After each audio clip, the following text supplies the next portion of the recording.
أعوذ بالله السميع العليم من الشيطان الرجيم. بسم الله الرحمن الرحيم. الحمد لله الذي هدانا لهذا وما كنا لنهتدي لولا أن هدانا الله.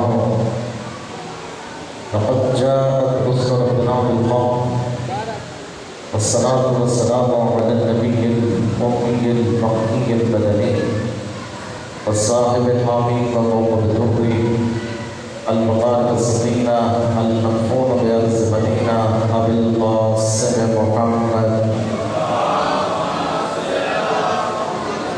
وعلى آله الطيبين الطاهرين المعصومين ولعنة الله على أعدائهم أجمعين. رب اشرح لي صدري ويسر لي أمري واحلل عقدة من لساني يفقهوا قولي. قال الله تبارك وتعالى في كتابه المجيد والفرقان الحكيم وقوله الحق فلا مردد لا يؤمنون حتى يحكموا فيما شجر بينهم ثم لا يجدوا في انفسهم حرجا مما قضيت ويسلموا تسليما. درود پڑھیں آواز بلند.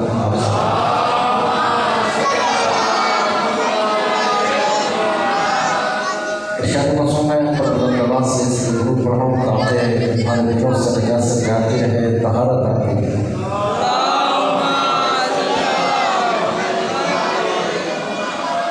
ارشاد رسول خدا ہے کہ جو شخص پر ضروریت پر بلند آواز سے درود پڑھتا ہے اور ان لبوں سے درود کرتا ہے وہ لب نہیں ہو سکا. اس کی مل کر کے بلند آواز سے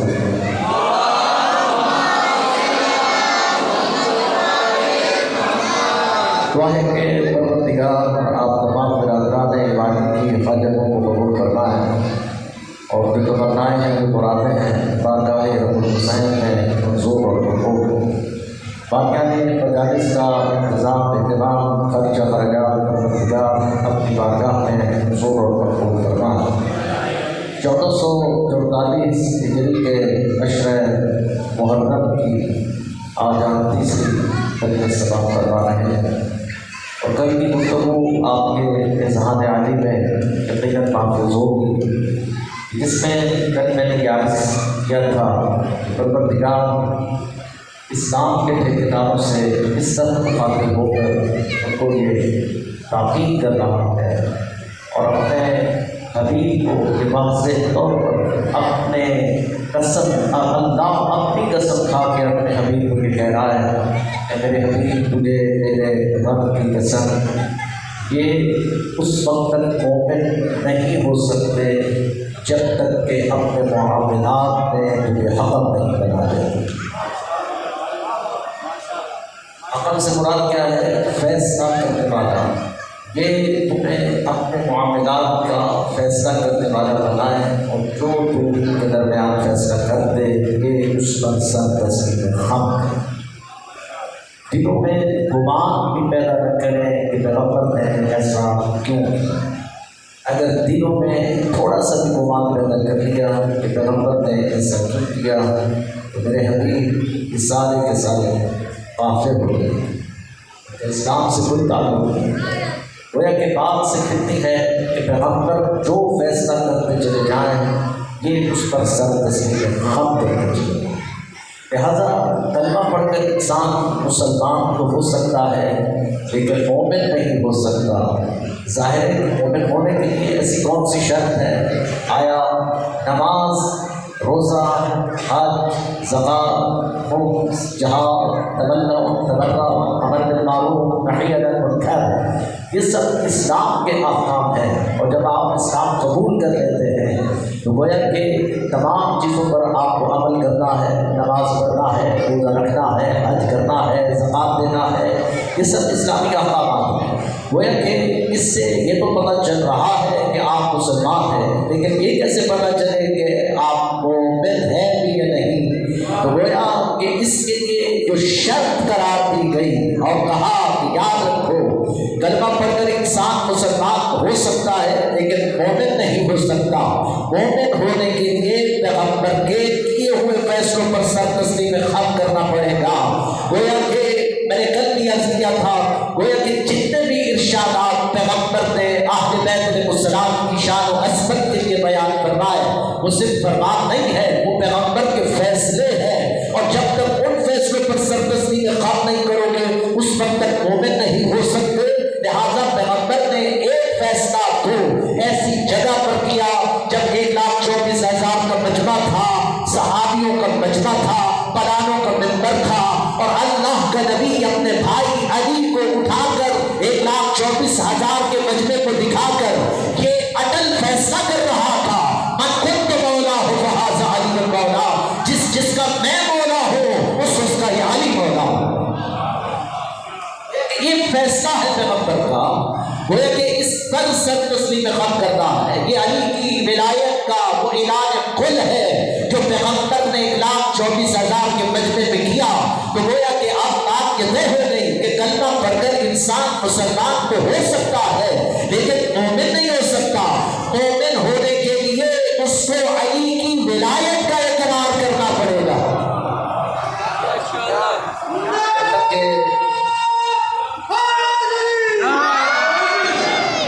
جب تک کہ علی کی ولایت کا اقرار نہیں کرو گے اس وقت تک تم مومن نہیں ہو سکتے۔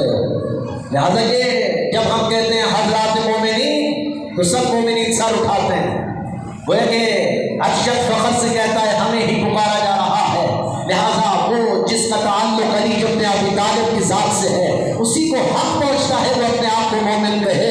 لہٰذا یہ شرط رکھ دی گئی ہے، کل بھی میں نے عرض کیا تھا کہ معیار علی ابن ابی طالب کو قرار دیا ہے اللہ کے نبی نے، اور دعائے ارشاد کے ساتھ فرمایا تھا کہ خدایا ہم تو ادھر روک دے جدھر علی مڑ جائے۔ اور کل تک کی گفتگو میں نے یہ عرض کیا تھا کہ معیار علی کو بنایا ہے، معیار حق کو نہیں بنایا ہے۔ اسی لیے تو کہا تھا کہ اگر کوئی اعمال کی گٹھڑی باندھ جنت کے دروازے پر گیا اور وہاں سارے اعمال لے کر کے کھڑا ہوگا، لیکن اس کے دامن اعمال میں اگر علی کی ولایت نہ ہوئی تو اس کے تمام اعمال اس کے منہ پہ مار دیے جائیں گے۔ کہ وہاں جنت کے دروازوں پر جو گھنٹیاں لگی ہوئی ہیں تو گویا تمام علماء نے بڑی اس کو تاریخ اور مفسر روایات کے اندر یہ لکھا کہ جنت کے دروازوں پر لگی ہوئی گھنٹیاں جب مومن بجائیں گے تو ان گھنٹیوں سے آواز آئے گی علی ولی اللہ، ان گھنٹیوں سے بھی علی کی ولایت کا اقرار آئے گا۔ گویا کہ یہ جنت کے دروازے ان لوگوں کے لیے ہیں جو مومن ہیں۔ درود بھیجیے اہل بیت۔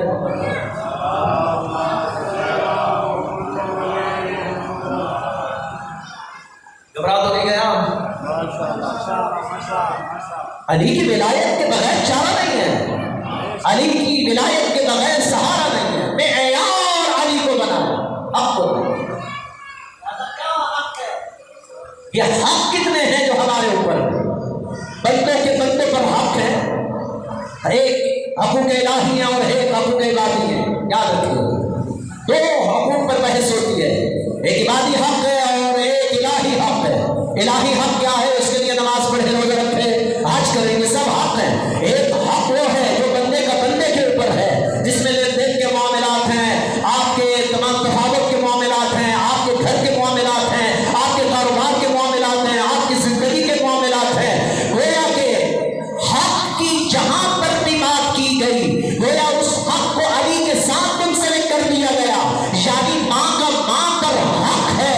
اگر ماں کے حق کے اوپر اگر علی کی سیرت نہ ہوئی تو وہ حق بھی باطل ہو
سن بھی اور سمجھ بھی. کیا کہہ رہے ہیں اسے؟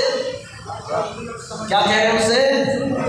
سن بھی اور سمجھ. ان الموت حق، موت حق ہے. کیا کہہ رہے ہیں؟ موت حق ہے. ان الموت حق وسؤال منکر ونکیر فی القبر حق والنشور حق والصراط حق وتطایر القدر حق والجنت حق والنار حق. یہ سب کیا کہہ رہے ہیں؟ بتائیے یہ حق ہے نا، اور حق کی تاکید کی جا رہی ہے، حق سمجھایا جا رہا ہے. گویا کہ یہ بتایا جا رہا ہے کہ یہ سب حق ہے. تو کل کی مجلس میں یہی تو کہا تھا کہ پیغمبر اسلام نے کہ الحق وعلی وعلی مع الحق. حق ادھر ہوگا جدھر علی ہوگا، کیونکہ علی حق کے ساتھ اور حق علی کے ساتھ.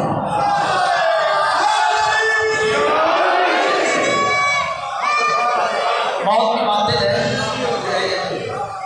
علی کا نام میں لیتا ہوں جب کے شان میں، علی کا نام میں لیتا ہوں جب کے شان میں، تو میرے سنگ عبادت نماز کرتی ہے. علی کا نام میں لیتا ہوں جب کے شان میں، تو میرے سنگ عبادت نماز کرتی ہے. علی ذرا کی عداوت جو کبریا کو چکا، اسی وجود میں لعنت نماز کرتی ہے. علی اکبر ہر علی. توجہ آپ نے کیا نہیں ہے؟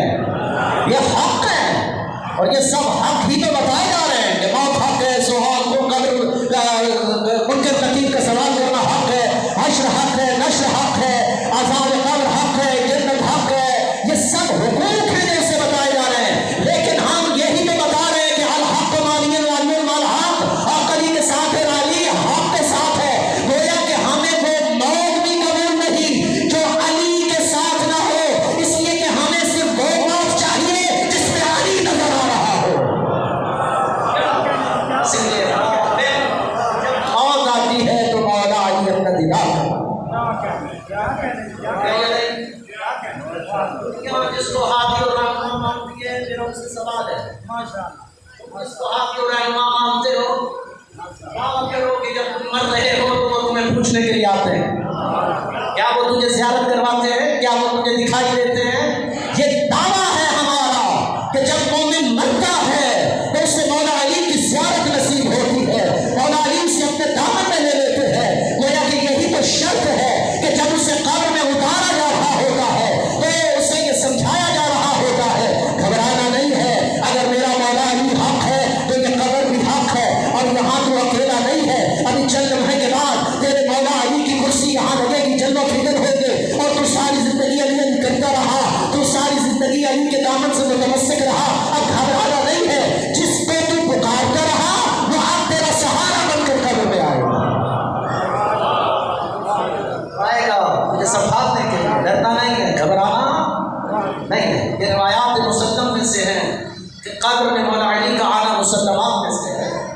یاد رکھیے ہر قبر میں مولا علی آتے ہیں. منافق کی قبر میں بھی آتے ہیں اور مومن کی قبر میں بھی آتے ہیں.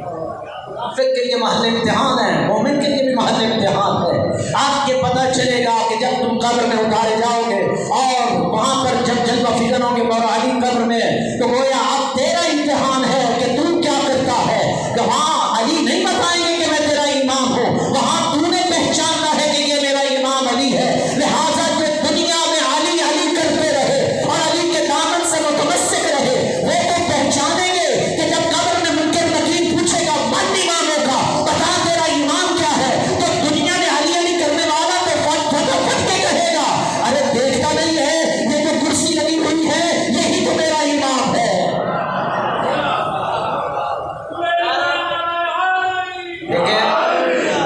منافق کو کیا پتا علی کون ہے. اس نے علی سے ساری زندگی جان چھڑاتا رہا، علی کے بغض میں جلتا رہا، علی کے بغض میں مرتا رہا، علی کے بغض میں سڑتا رہا. اتنا سڑا کہ پچھلے دنوں میں ایک نعرہ مارنے والے کو قتل کر دیا. یہ معمولی بات نہیں ہے. علی سے محبت کرنے والوں کا جرم یہ کوئی اتنا بڑا جرم نہیں ہے. یاد رکھیے گا محمد بن ابی بکر علی کی محبت میں گدھے کی کھال میں چلا دیے گئے. محمد بن ابی بکر جو حضرت ابو بکر کے صاحبزادے تھے، لیکن مولا علی نے کہا تھا بیٹا ابو بکر کا ہے لیکن محمد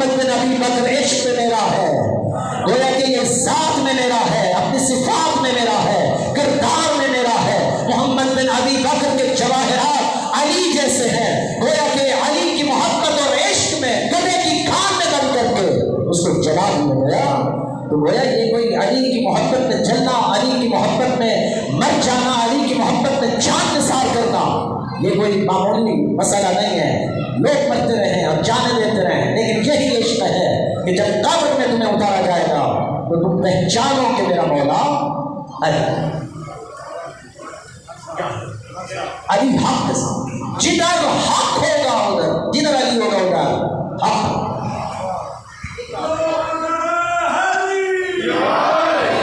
ایک اے حارث ہمدان جو کہا تھا، یا حارث ہمدان، میرا چاہنے والا، محبت کرنے والا جہاں بھی مرے، ہم 14 اس کے جنازے میں آئے،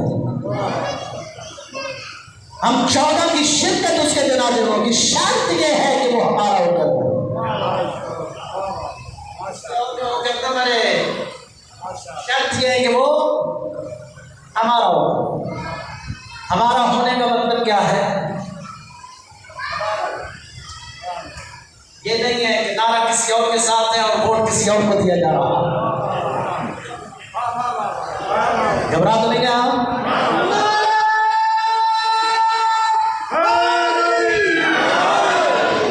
ایسا تو نہیں چلے گا نعرہ کسی اور کے ساتھ ہے اور ووٹ کسی اور کو دیا جا رہا ہے۔ جب یہ الیکشن ہوئے تھے تو وہ شاہ محمود قریشی صاحب آئے اپنے بڑے احباب کے ساتھ، مولانا ہم سپورٹ کی، ہم نے کہا ماشاءاللہ کیا ضرورت ہے آپ کو سپورٹ کرنے کی، 250-300 بندہ آپ کے ساتھ پھر رہا ہے۔ بڑے کان میں کہتے ہیں مولانا کسی ایک پر بھی اعتبار نہیں، حکومت یہی ہو رہا ہے، بدے باطنی بہت اوپر چلی گئی۔ میں کسی کی دل آزاری تو نہیں کرنا چاہتا، لیکن آج کے اس ماحول اور معاشرے میں ان بھائیوں سے بات کرنا چاہتا ہوں کہ جو بظاہر تو علی علی کرتے ہیں، بظاہر تو حسین حسین کرتے ہیں، لیکن جب علی کا نام آئے تو چہرے خاک ہو جاتے ہیں، نام علی آئے تو چہرہ خاک ہو جائے۔ یہ کون سی محبت ہے؟ یہ کوئی محبت نہیں، یہ بد باطنی ہے تمہاری کہ علی کا نام سن کر جل جاؤ اور اوپر اوپر سے کہو ہم تو مانتے ہیں، ہم تو مانتے ہیں۔ یہ کوئی ماننا نہیں، ماننا یہ ثابت کرو کہ ہم علی والے ہیں، ثابت کرو کہ ہمارا تعلق حسین ابن علی سے۔ اور اسے ہمدان کو کہا تھا ہمارا چاہنے والا جب بھی اور جہاں پر بھی مرے گا ہم 14 اس کے جنازے میں آتے ہیں، 14 اس کے جنازے میں۔ اتنا خوش نصیب ہے وہ مومن کہ جس کے جنازے میں فاطمہ زہرا، علی المرتضیٰ، حسن مجتبیٰ آئے کے جنازے میں۔ اتنے خوش نصیب ہیں شیعہ حیدر کرارہ جنہوں نے علی کی ولایت کو قبول کیا، جوہر ولایت پا لیا، اس لیے کہ وہ موت سے ڈرتا نہیں ہے، موت سے گھبراتا نہیں ہے، موت کو وہ اپنے گلے لگاتا ہے، سینے سے لگاتا ہے، وہ ڈرنے والا نہیں ہے، کیونکہ اسے پتا ہے کہ جب میں مروں گا تو مجھے 14 کی زیارت نصیب ہوگی، 14 کی زیارت نصیب ہوگی۔ ہزار بات تھا، کیسے نہیں کہہ دیا مولانا، ثابت کیا ہے، مدائن میں مرا ہے سلمان، کہاں مرا ہے؟ مدائن میں سلمان مرا ہے، وصیت کر رہا ہے اپنے غلام کو، خبردار میرے مرنے کے بعد میری میت کو ہاتھ مت لگانا، میرے مرنے کے بعد میری میت کو ہاتھ مت لگانا، میں جب مر جاؤں تو مجھے چھوڑ دے، مجھے ضرورت نہیں ہے کہ غسل دے یا کفن دے، نہیں۔ غلام کہتا ہے سلمان کیسے، یہ کیسے کہہ رہا ہے، جب تو مر جائے گا تو غسل و کفن تو دینا پڑے گا، تجھے دفن تو کرنا پڑے گا۔ کہا نہیں خبردار، مجھے ہاتھ مت لگانا میرے مرنے کے بعد، اس لیے کہ میں جب مر جاؤں تو مجھے غسل وہ دے گا جس نے رسالت بات کو دیا تھا۔ من يغسل غسل رسول الله، من يكفن كفن رسول الله، من يدفن دفن رسول الله۔ خبردار میرے مرنے کے بعد میرے جنازے کو ہاتھ مت لگانا، کیونکہ مجھے غسل وہ دے گا جس نے رسالت پاک کو دیا، جس نے دفن رسالت جس کو رسالت جس نے رسالت پاک کو دفن کیا۔ گویا کہ غلام کہتا میں پریشان تھا کہ اے سلمان تو کیسی وصیت کر رہا ہے، کیونکہ پیغمبر کا غسل و کفن کرنے والے تو علی تھے اور علی مدینے میں ہے اور تو مدائن میں ہے، کہاں سے علی آئیں گے، کیسے آئیں گے، کب آئیں گے، کب تک تیرا غسل و کفن ایسے پڑا رہے گا؟ وہاں پہ برف کے کارخانے نہیں تھے، سرد خانہ نہیں تھا کہ جہاں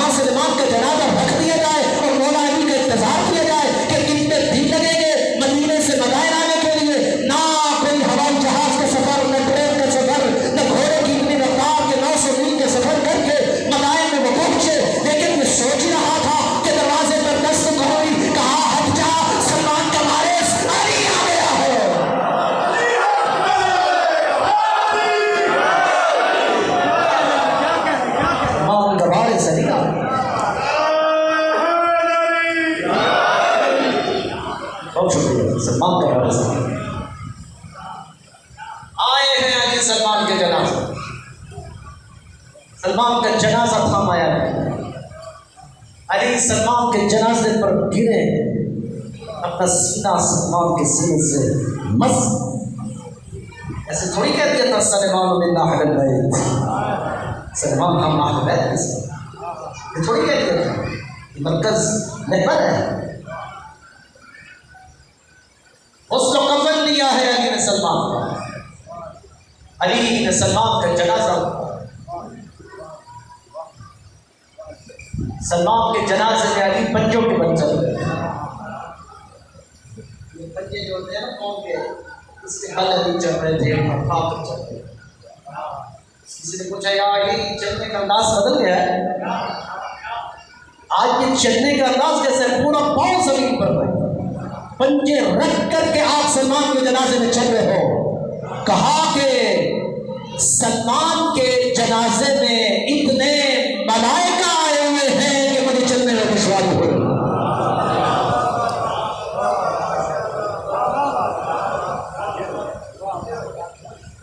سلمان کے جنازے میں اتنے ملائکہ آئے ہوئے ہیں کہ مجھے چلنے میں دشواری ہو رہی. یہ حق ہے، جدھر علی ہوگا ادھر حق ہوگا. پیغمبر کا فیصلہ، یہ وہ فیصلہ ہے کہ جس کا گمان نہیں کرتا ہے، دلوں میں شکوک بھی پیدا نہیں کرتا. کہ پیغمبر نے ایسا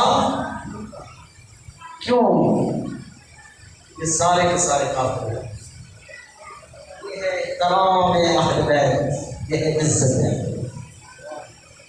میں کہوں گا مولا سلمان کے جنازے میں 900 میل کا سفر کر کے آئے ہیں.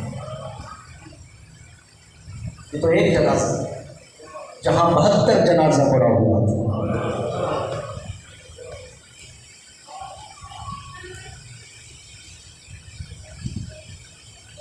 وہاں علی کی کیا حالت ہے؟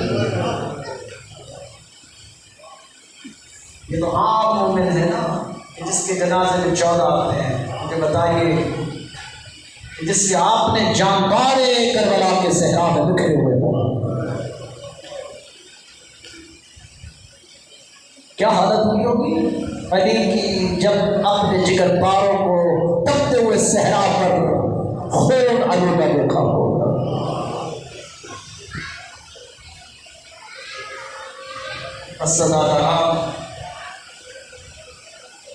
مسلمانوں نے کچھ اچھا سلوک نہیں کیا ہے. اس دن چاہتا ہے آج ان شہزادوں کا ذکر کروں جن کو جناب مسلم اپنے گھر سے لے کے چلے تھے. یہ جناب مسلم کے حسین شہزادے، چھوٹے چھوٹے بچوں کو آپ دیکھیے، پھر آپ کو پتہ چلے گا اتنے معصوم ہوتے ہیں کہ شہزادے. جناب مسلم اپنے دونوں شہزادوں کو، جناب مسلم کے 2 بیٹے کربلا میں شہید ہوئے اور 2 بیٹے جناب مسلم اپنے ساتھ لے کر کے کوفہ آئے. جناب مسلم کی شہادت کے بعد جناب مسلم سے یہ دونوں شہزادے بکھر گئے. جانے کہاں ہوتے بعد میں پتہ چلا کہ ابن زیاد کی قید میں. یہ بتاؤ 7 سال کا اور 9 سال کا شہزادہ کیا قید خانوں کی زینت بنتے ہیں؟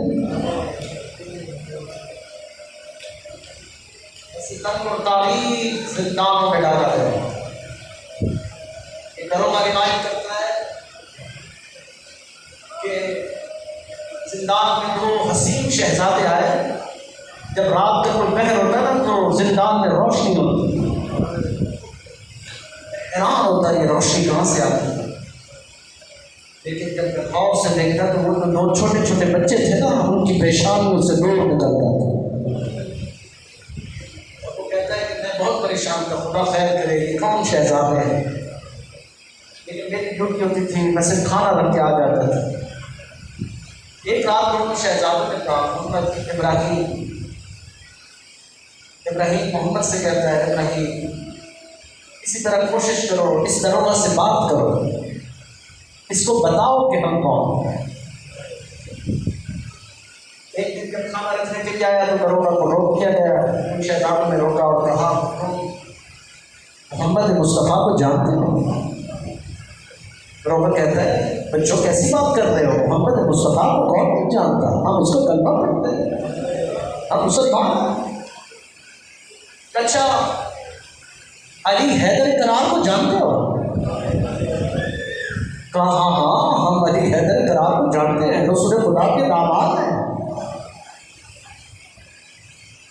نفس پیغمبر ان کو کون نہیں جانتا؟ کہا اچھا جعفر طیار کو جانتے ہو؟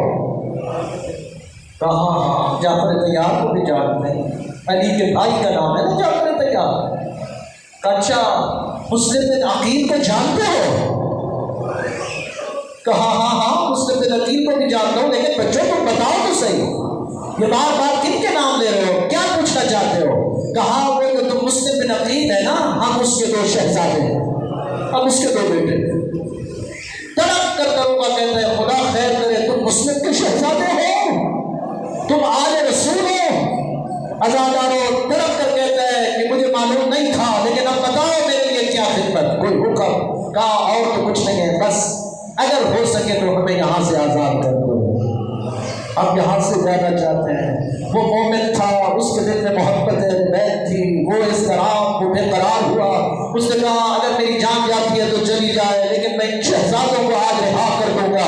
رات کے کسی پہر میں یہ آیا دروگا، اور اس نے آ کر کے زندان کا دروازہ کھولا اور 2 شہزادوں کو پکڑ کر باہر لے کر کے آیا. کہتے شہزادوں جب تک میرا اختیار تھا میں نے یہاں تک کام کر دیا، لیکن میں رستہ بتا سکتا ہوں، رات کے کسی پہر میں مدینے میں قافلہ جا رہا ہے، اگر ہو سکے تو اس قافلے کے ساتھ چلے جانا، ہو سکتا ہے کہ تم مدینہ پہنچ جاؤ. اتنی بچوں نے کہا بھائی تمہارا بہت شکریہ، تمہاری بڑی مہربانی. یہ 2 بچے وہاں سے نکلے، رستہ بھٹک گئے. جب رستہ بھٹک گئے، رات گزر گئی، دنوں میں لگا، روشنی ہونے لگی. اب انہوں نے کہا دشمن زمانہ ہے، کوئی ہمیں پکڑ لے گا، کوئی مار دے گا، کیا کریں؟ ایک درخت کے اوپر 2 شہزادے جا کر کے سکون سے بیٹھ گئے، بنا دی 2 شہزادے. نیچے دریا بہ رہا تھا، اوپر درخت کے سائے میں جا کر کے اوپر بیٹھ گئے. ادھر ایک خاتون پانی بھرنے کے لیے آئی، اس نے دیکھا کہ پانی میں کچھ بچوں کا ایک سایہ پڑ رہا ہے. خدا خیر کرے یہ کون ہے؟ اوپر دیکھا تو 2 شہزادے سہتے ہوئے ڈرے ہوئے درخت کے طاقت میں پناہ لے کر کے بیٹھے ہوئے تھے. یہ ان کے قریب گئی، کہا کہ تم کون ہو، تم اس طرح درخت کے اس میں کہاں بیٹھے ہوئے ہو، کیوں سہتے ہوئے ہو، کہاں ڈرے ہوئے ہو؟ کہا اگر تم ہمیں ضمانت دو کہ ہمیں کچھ نہیں ہوگی تو ہم اپنا تعارف کرواتے ہیں. کہا تم کون ہو؟ کہا محمد مصطفیٰ کو جانتی ہو؟ کہا ہاں ہم ان کا کلمہ پڑھتے ہیں. کہا ہم اس کی آل سے ہیں، ہم مسلم بن عقیل کے شہزادے ہیں. خدا کی قسم جیسے اس نے سنا یہ دوڑتی ہوئی ان شہزادوں کے پاس لگی، 2 شہزادوں کو اٹھایا، اپنی گود میں لیا اور کہا تم مسلم بن عقیل کے شہزادے ہو، آؤ میری مالکن جو ہے وہ مومنہ ہے، میں اس کے پاس سے لے کر کے جاتی ہوں، وہ تجھے اپنے گھر میں پناہ دے گی. یہ 2 شہزادوں کو لے کر کے وہاں پر آ گئی. جب اس کو پتہ چلا کہ یہ آل رسول ہے، اس نے کھانا دیا، اس نے پانی دیا، اس نے بستر استراحت دیا، رات کو ایک کمرے میں جا کر کے سلا دیا. کہا ادھر آرام کرو، سکون کرو، یہاں تمہیں کوئی پریشانی نہیں ہوگی. لیکن تقدیر نے کچھ اس طرح گھیرا کہ بچوں کو ڈالو کہ رات کے کسی پہر میں محبت نے خواب میں دیکھا رسول خدا ہے، دامن پھیلا کے کھڑے ہوئے، رو رو کے کہہ رہے اے محمد ابراہیم میں تجھے لینے کے لیے آیا ہوں. رات کے کسی پہر میں محمد کی چیخیں بلند ہونے لگی. بھائی ابراہیم کو سینے سے لگا کے کہتے ہیں ابراہیم بھائی خیر نہیں ہے، نانا ہمیں لینے کے لیے آئے ہیں. لیکن عزاداروں اسی گھر میں خدا نانک کرے حارث ملعون پر، وہ اس کی کا گھر تھا، اس کے کانوں میں بچے کے رونے کی آواز گئی تو اس نے کہا میں سارا دن مسلم کے بچوں کو ڈھونڈتا رہا ہوں لیکن مجھے مسلم کے بچے نہیں ملے. لیکن یہ بھی بچوں کی آواز ہے، کہیں ایسا نہ ہو کہ کہیں یہ مسلم کے بچے ہوں. اس کی بیوی کہتی ہے خدا تجھے غارت کرے، ہمارے مہمان ہے، کیا کہنا چاہتا ہے؟ کہ نہیں میں ان کو دیکھنا چاہتا ہوں. یہ دروازہ توڑ کر اندر گیا، کیا دیکھا مسلم کے 2 حسین شہزادے سہتے ہوئے تھے. اس ظالم نے تانوں سے پکڑا 2 شہزادوں کو. عزاداروں جتنا اٹھا سکتا تھا اس نے اٹھایا، اس نے زوردار 2 شہزادوں کو زمین پر پھینکا. عزاداروں اتنے تماچے مارے کہ شہزادوں کے رخسار زخمی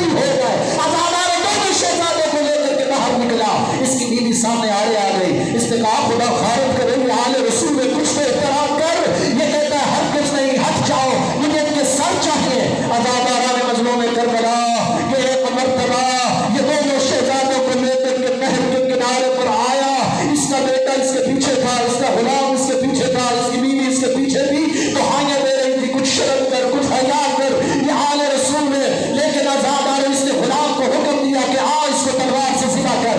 غلام نے جیسے ہی تلوار اٹھائی، عزاداران مظلوم کربلا محمد اس غلام کی طرف لے کے کہتا ہے تو مجھے حبشی محروم محسوس ہوتا ہے، کیا تو بلال کے خاندان سے ہے؟ تجھے پتا ہے کہ بلال ہمارے دادا کا صحابی تھا؟ عزادار جیسے ہی اس بچے نے کہا اس کے ہاتھ کانپنے لگے، اس کے ہاتھ سے تلوار گر گئی۔ اس نے کہا ہے ملعون، میں اب اسے اپنے ہاتھوں سے قتل نہیں کروں گا۔ اس کی بیوی آگے بڑی مزاحمت کے لیے اس نے اسے قتل کر دیا، اس نے غلام کو مار دیا۔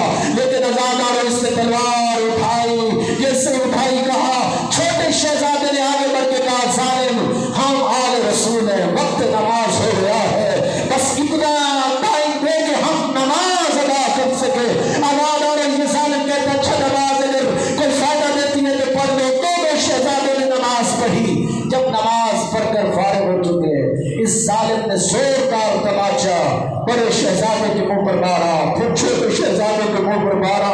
عزادار دونوں شہزادے سینے سے لپکے ہوئے تھے اور کہہ رہے تھے ظالم پہلے مجھے مار۔ محمد کہتے پہلے مجھے مار، رحیم کہتے پہلے مجھے مار۔ لیکن عزادار دونوں شہزادوں کو جدا کرنے کے بعد اس نے زوردار تلوار سے عزادار محمد کا سر کاٹنا شروع کیا۔ ادھر سر کاٹ رہا تھا، زمین کوفہ میں زلزلہ برپا تھا۔ یہ ایک مرتبہ اس نے ناشا دریا میں پھینکا، جیسے ناشا دریا میں پھینکا کہ ایک مرتبہ جناب رحیم کہتے محمد اس دریا کو حکم دے کے یہی ٹھہر جا جب تک میں نہ آ جاؤں۔ عزادار جب دوسرے شہزادے کو اس نے قتل کیا اور دونوں لاشیں جب دریا میں بہنے لگے اور یہ ظالم چلا گیا، ایک راوی روایت کرتا ہے کہ میں وہاں سے گزر رہا تھا، میں نے کالے برقع والی بیوی کو دیکھا جو نہر کے کنارے پہ گریا کھدا تھی۔ میں نے کہا بیوی تو یہاں گریا کیوں کر رہی ہے؟ کہا میری مدد کر، میرے دو بیٹے اس نہر میں ہیں، مجھے نکال کر مجھے دے دے۔ عزادار وہ کہتا ہے میں نے نظر دوڑائی تو وہ پھول سے شہزادے نہر میں تیرتے ہوئے جا رہے تھے کہ میں نہر میں کھودا، میں اس شہزادوں کو نکال کر آیا، اس بیوی کی گود میں دیا۔ کہا اے بندے خدا مجھ پر احسان کر، ہو سکے تو ان کی قبریں بنا دے۔ عزادار وہ کہتے میں نے قبریں بنائی، جب میں قبر بنا چکا وہ بیوی کہتی ہے بھائی تیرا شکریہ، تیری بڑی مہربانی، میں روز محشر تیری جنت کی ضمانت ہو۔